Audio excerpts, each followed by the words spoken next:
Ang video na ito mga kaubayan ay tungkol sa halaman na ito. Ayun o. Ang target na sakit ng halaman na yan ay yung dengue. Yung leukemia. Yung kinakain na ng puti.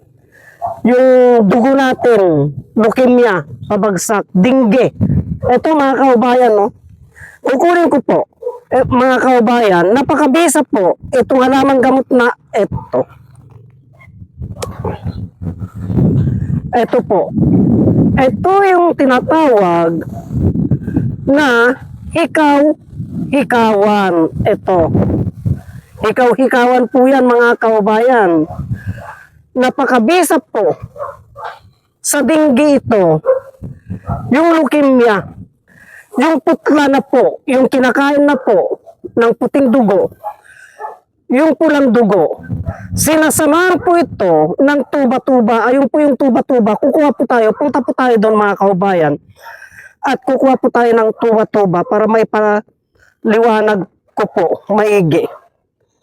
Yung kukuha tayo ng tuba-tuba doon. Pag pinagsama mo po, itong hikaw-hikawan at yung tuba-tuba ay napakalakas po na panggamot sa dengue ito, mga kaubayan.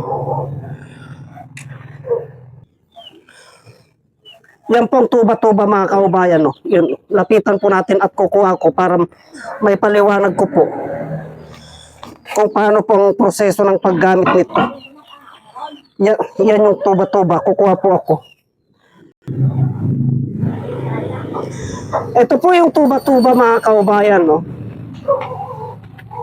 Ito.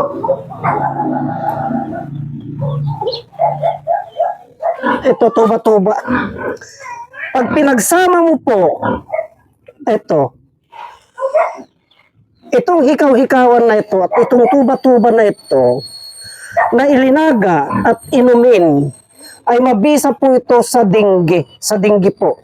O kaya kumuha ka po ng dahon nito, itong madahon niyan, kunin mo po, pitpitin mo po, pakatasin mo po, samahan mo po ng ganito, pakatasin mo po yan, yung tuba-tuba na yan at ito, pakatasin mo yan, at yung isang tao na nadinggi po ay painumin mo po yan. Ganyan po mga kaubayan. Painumin mo ng 2 kutsara yung taong nadinggi o kaya 3 kutsara. Pagsamahin mo po yan, yung katas niyan. Mabisa po ito sa mga nadinggi.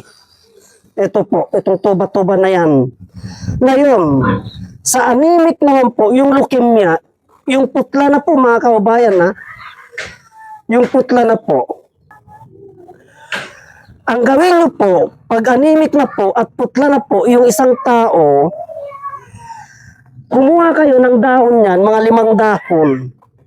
At kumuha kayo ng mga ganito, mga 3 tangkay na ito. Ilagan nyo po, mga kaubayan, ng mga ilang minuto, yung leukemia po, yung putlain, anemic na isang tao, yung kinakain ng white blood, yung puting dugo, yung pulang dugo, yung madaling mamuti yung kanyang dugo, putlain na po, painumin nyo lamang po ng linagang ganito umaga at gabi. Sa ilang araw nyo po, napapainumin ng ganito mga kaubayan, linagang hikaw-hikawan.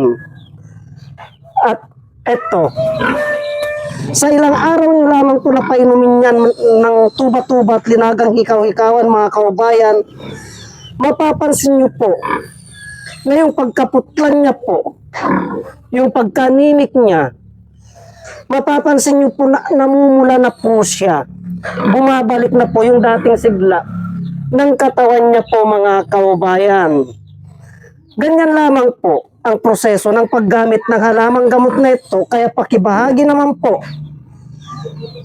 itong videos nito para malaman po ng ating mga kaubayan ang kahalagaan nitong halamang gamot na ito na hikaw-hikawan at tuba-tuba na panglunas sa mga karamdaman.